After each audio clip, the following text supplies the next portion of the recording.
Speak right, Africa. Lesson 7. Emphatic stress. I am so very delighted to make this presentation.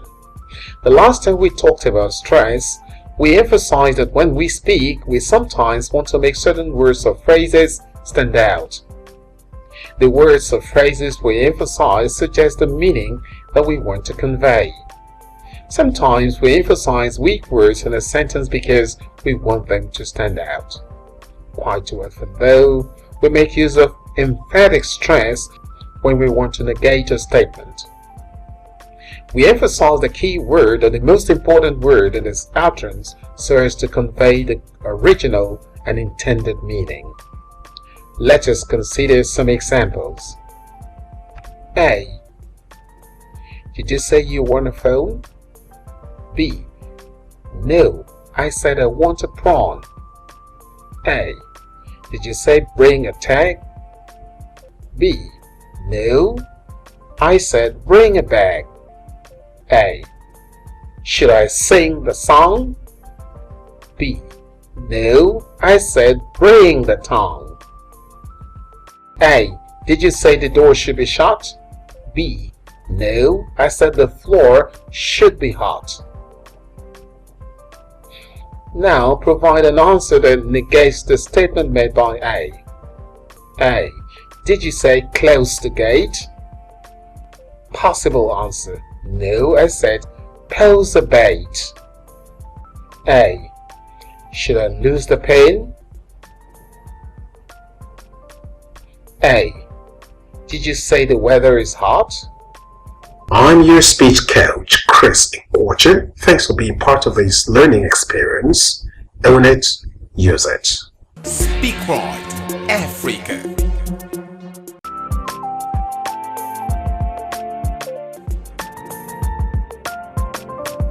Pronunciation tutor. In English pronunciation, note that some syllables are faint or quiet while others are loud.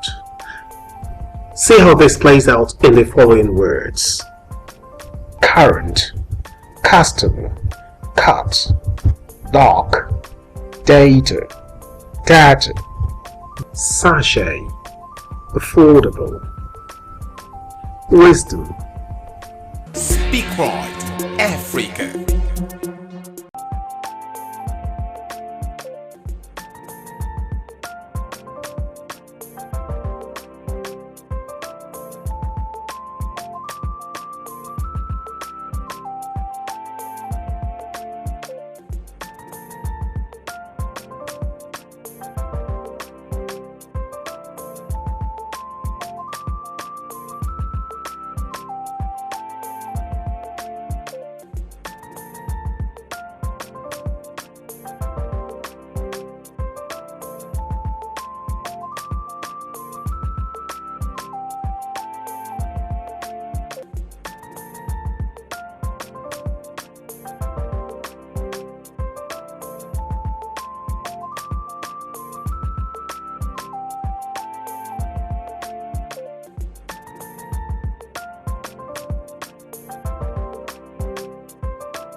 Speak right, Africa.